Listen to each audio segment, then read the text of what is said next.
All right, it's time to make our berry fool, and today I'm using raspberries and strawberries, which are my favorite. Great during the summertime, good with this menu, but you can really make a fool with any kind of fruit that you want.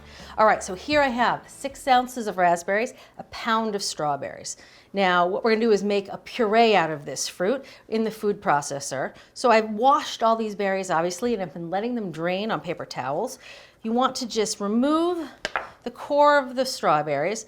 There's lots of different ways you can do this. They make little tools, which I actually own for my daughter. But my favorite way is to use a paring knife. You insert the paring knife right alongside of the stem, and then you just twist the berry. You can put your thumb on top and pop it out. There's just very little waste that way. All right, so all of these are going into the food processor.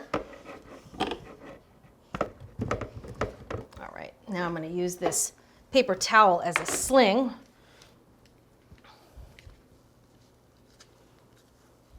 To the berries, I'm going to add half a cup of sugar. All right, and we're going to let it rip in the food processor for about a minute. You want just a very smooth puree.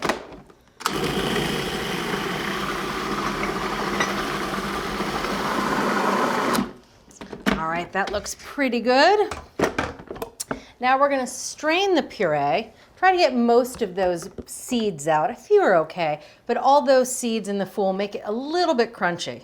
So through a fine mesh strainer it goes, right into a liquid measuring cup. You want 2.5 cups of the puree. If you have any extra, you can use it in a cocktail, but I have to say in all the years I've made this, I've never had any extra. I've always had exactly 2.5 cups, but you never know, the day might happen. So you notice I'm using a rubber spatula to really work the puree through the strainer. I'm basically scraping the rubber spatula along the bottom of the fine mesh strainer to really help force the puree through.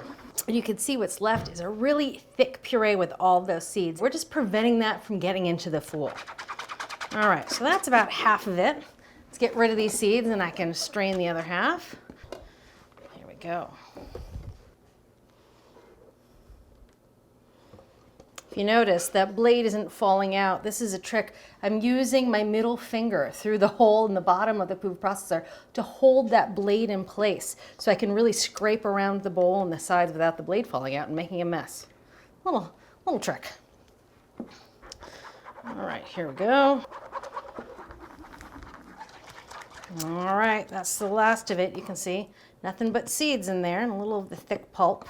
Again, on the nose, 2.5 cups every time. All right, so now what I'm gonna do is we're gonna thicken this puree with a little bit of gelatin. The best way to do that is to measure out about half a cup of the puree.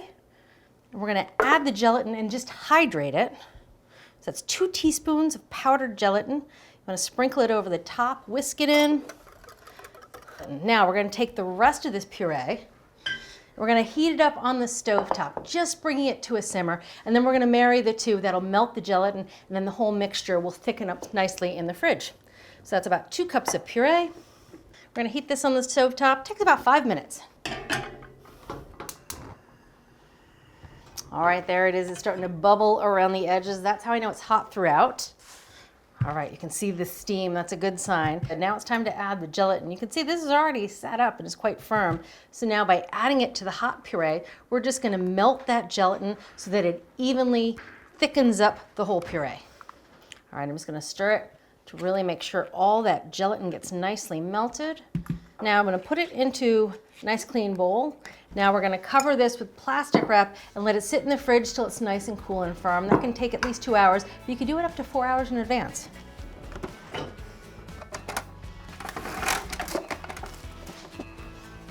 All right, it's time to finish pulling together the components for our berry fool. In the bowl, I have some strawberries and raspberries, 6 ounces of raspberries, a pound of strawberries. And I chopped the strawberries up, tossed them with the raspberries and 2 tablespoons of sugar, and I let them hang out for a while, let them macerate. That softens them, it gets some of the liquid out. And we're gonna use this in the fool, those solids, but you don't want all that juice. That juice will just make it really soggy. So that juice is delicious though, don't throw that out. Definitely use it as a mixer for seltzer or lemonade or something a little heavier. So we're gonna set those berries aside, let them drain when we make that whipped cream mixture. All right, so over here I have standing mixer, and this glass bowl has actually been chilled. That's just good rule of thumb. Whenever you're whipping cream, you get a little more loft out of your whipped cream if the bowl and the beater have been chilled. So to the bowl, I'm going to add a cup of cream, heavy cream.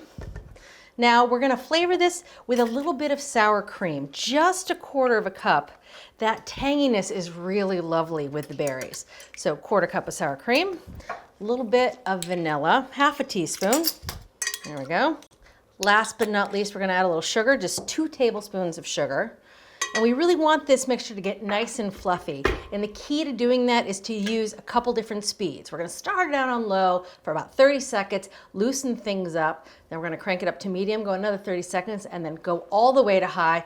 Final 30 seconds. By the end, this should have doubled in size. So here we go.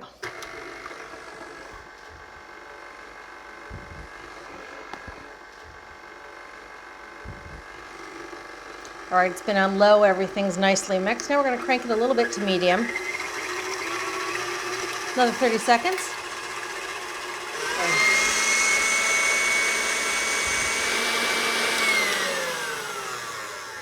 All right, that is perfect. The whipped cream is nice and thick. You can see it's leaving a trail behind. Oh yeah, that's what you want. All right, I'm just going to take a little bit of this out, about 1/3 of a cup. We're going to set that aside so we can garnish the top of our fools with a little dollop of whipped cream, leaving the rest of it in the mixer. All right, so now let's take a look at this berry puree that we made earlier. It's been sitting up in the fridge. You can see it's pretty solid. We're going to give this a quick whisk, loosen it back up. All right, oh, this looks good. It's nice and smooth, but still nicely chilled. Now I'm going to take about 2/3 of this. We're going to whip it into the whipped cream base. Mixer on low.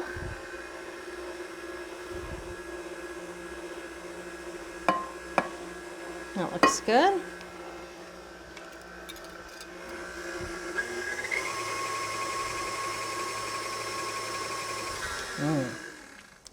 All right, it's not completely mixed in. I mean, it's mostly pink. There are a few streaks, and that's okay. I like the streaks. I think the streaks look cool, and actually, I'm going to add the rest of the puree by hand so we can keep some of those streaks in there. So get some streaks of cream, some streaks of that pink mixture, and some streaks of the berry puree.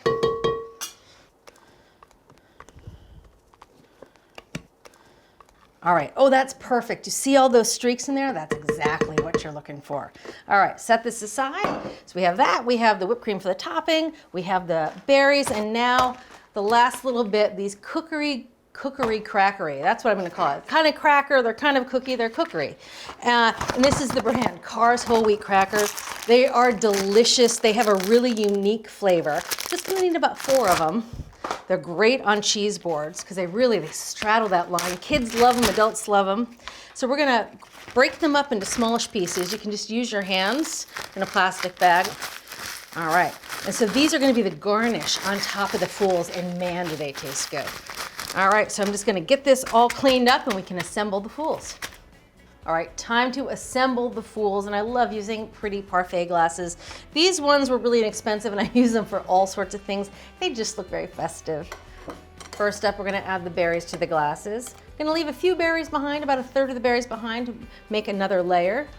So about 2/3 of the berries evenly split between these glasses.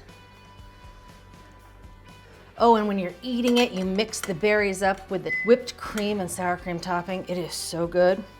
Next up, we're gonna put this filling on top. Oh, so good and streaky. Now we top with the rest of the berries. Just a few on each. A little dollop of our whipped cream mixture. Oh. Some of our cookery crumbs. Oh, some big pieces, some little fine dust.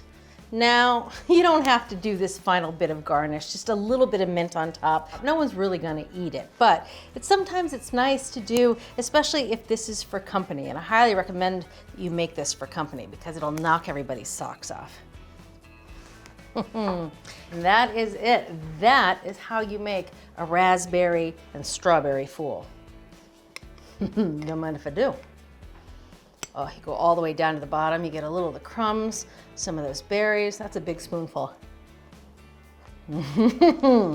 Oh, that is so good. You taste the berries, you taste The whipped cream, it's not very sweet, just a little bit of sugar, with a little tang from the sour cream and those crunchy bits. See you next time. Thanks for watching. What'd you think? Leave a comment below and let me know what you're excited to cook this week. And while you're at it, hit that subscribe button.